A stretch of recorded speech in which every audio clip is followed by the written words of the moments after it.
আজকে মাটন দিয়ে এই রেসিপিগুলো ট্রাই করে দাঁত আমার খুলে হাতে চলে আসলো। চলো চলো প্রথম থেকে দেখি যে কি কি রান্না করলাম আর কি কি হলো আমার সাথে। তো প্রথম বানাবো আমি মটন পকোড়া, যেটা আমি জীবনে কোনোদিনও টেস্ট করিনি। আজকে আমি নিজে বানাবো বাড়িতে বসে। প্রথমে মাটন সেদ্ধ করে নিয়ে তারপরে মা ছোট ছোট করে পিস পিস করে দিয়েছে। তার মধ্যে আমি অ্যাড করেছি পেঁয়াজ কুচি, জিরে বাটা, আদা রসুন বাটা, একটু নুন, একটু শুকনো লঙ্কার গুঁড়ো, তারপর দিয়েছি একটু হলুদ, একটু গোলমরিচের গুঁড়ো। এবার দেবো 2 চামচ বেসন আর 2 চামচ ময়দা। দেন ভালো করে সর্ষের তেল দিয়ে এটাকে ভালো সুন্দর করে মিক্স করে নেব। সত্যি কথা বলতে রান্না বান্নার দিক থেকে আমি একদম নবঢঙ্কা, মানে আমি কিচ্ছু পারি না। মা এখানে সব কিছু গুছিয়ে দিয়েছে। আমি জাস্ট মাকে বলেছি যে আমি আজকে বানাবো, সো মা সবকিছু গুছিয়ে দিয়েছে। জাস্ট আমি ভিডিও করলাম আর এটা তৈরি করব। আচ্ছা, তোমরা এইভাবে কোনোদিন কি মাটন পকোড়া ট্রাই করেছো? আমায় প্লিজ জানাও। আমি তো জীবনে প্রথমবার ট্রাই করছি আর আমি এটা খাওয়ার জন্য এক্সাইটেড ছিলাম, জানি না এটা কেমন খেতে হবে। আচ্ছা, তোমরা কি মাটন খাও? আমার বাড়িতে শুধু আমার মা মাটন খায় না, আর সবাই মোটামুটি ভালোই খায়। কিন্তু হ্যাঁ,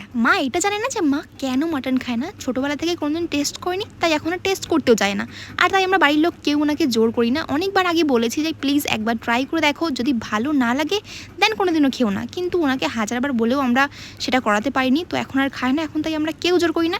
তোমাদের মধ্যে কারা কারা আছো যারা মাটন খাও না বা কার কার মা খায় না, অবশ্যই কমেন্টে জানিয়ে দিও। দেখো, বেসিক্যালি যেভাবে চিকেন পকোড়া আমরা করি, জাস্ট সেম প্রসেসে আমরা মাটন পকোড়াটাও করব। জাস্ট একটাই জিনিস ডিফারেন্ট থাকবে, যেটা হচ্ছে মাটনটা প্রথমে আমরা সেদ্ধ করে নিয়েছি। আদারওয়াইজ কিন্তু সব সেমই থাকবে। দেখতে তো এটা কি সুন্দর হয়েছে, তোমরা দেখতেই পারছো। যেটা দেখতে অনেকটা চিকেন পকোড়া, মাটন পকোড়া, মানে কেউ বুঝতে পারবে না যে ডিফারেন্স কোথায়।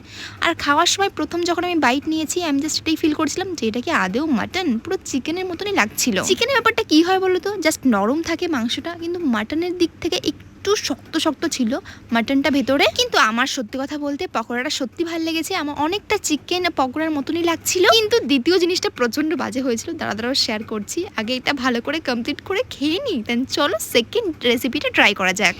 এবার আমি বানাবো মাটন টিক্কা বা মাটন শিক কাবাব।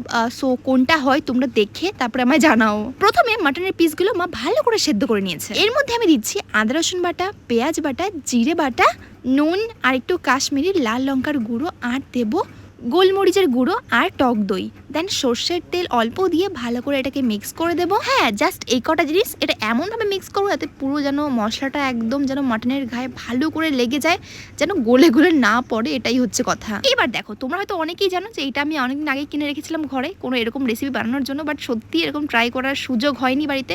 আজকে আমি প্রথমবার বানাচ্ছি। এটাকে কী বলে সত্যি আমি জানি না। এরপরে কাবাব এসব কিছু বানানো হয়। সো আজকে যেহেতু আমি এটা বানাচ্ছি, তো অবশ্যই আমি এটা ট্রাই করবো। দেখো, চিকেনের রেসিপিগুলো সবাই কিন্তু আমরা ট্রাই করে থাকি, বাট মাটনের রেসিপিগুলো সত্যিই ট্রাই করা হয় না। মাটন বাড়িতে আনলে আমাদের কী হয় বলো তো, বিরিয়ানি হয়, না হলে মাটনের ঝোল হয়। এইসব রেসিপি সত্যি আমি কোনোদিন ট্রাই করিনি। তো আজকে হয়তো আমাকে ট্রাই করতে ইচ্ছা করছে, তো একটা ভিডিও করে নিই, তোমাদের সাথে শেয়ার করি। আমি জানি না যে ঠিকঠাক করে বানাচ্ছি কি না। তোমরা আমায় জানিও, যদি এগুলো করা যেতে পারে ভালো করে, তাহলে প্লিজ আমায় জানিও যে কোনটা আমি ভুল করেছি আর কোনটার জন্য এই সেকেন্ড রেসিপিটা এত বাজে হয়েছে, মানে এত শক্ত হয়েছে। তো তোমরা প্লিজ আমায় জানিও। জাস্ট নর্মালি আমি এভাবে করেছি, বাট এটা প্রচণ্ড মেসি দেখতে লাগছিল, মানে প্রচণ্ড নোংরা। আমার মা তো খুব বকাবকি করছিল যে কী করছিস ভাই, গ্যাসটা পুরো নোংরা হয়ে গেছে, এরকম কাইন্ড অফ হচ্ছিল। কিন্তু কিছু করেনি, যখন আমি ভিডিওটা শুরু করেছি, ভিডিওটা শেষ আমাকে অবশ্যই করতে হবে। তার থেকে বড় কথা, আমাকে টেস্টও করতে হবে যে এটাকে কেমন খেতে হলো। আমি কিন্তু চিকেন দিয়ে অনেকবার বানিয়েছি, আমার খুব ভালো লাগে। চিকেন পোড়া যে রেসিপিটা হয় না, আমার এত ভালো লাগে খেতে। আমি অনেকবার বাড়িতে চিকেন আনলে প্রায় আমি বানাই, কিন্তু মাটন দিয়ে ভাই প্রথমবার।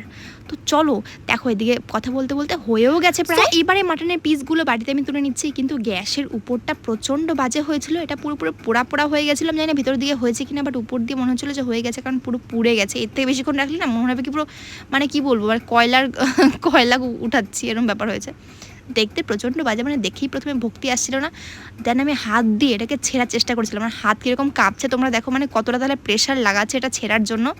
অ্যান্ড একটা পিস ছিল, একটাই মাত্র পিস ছিল, যেটা খুবই নরম হয়েছিল। অ্যান্ড দেখো, এদিকে আমি টমেটো কেচাপে ভালো করে দিয়ে দেন আমি এটা খাচ্ছি।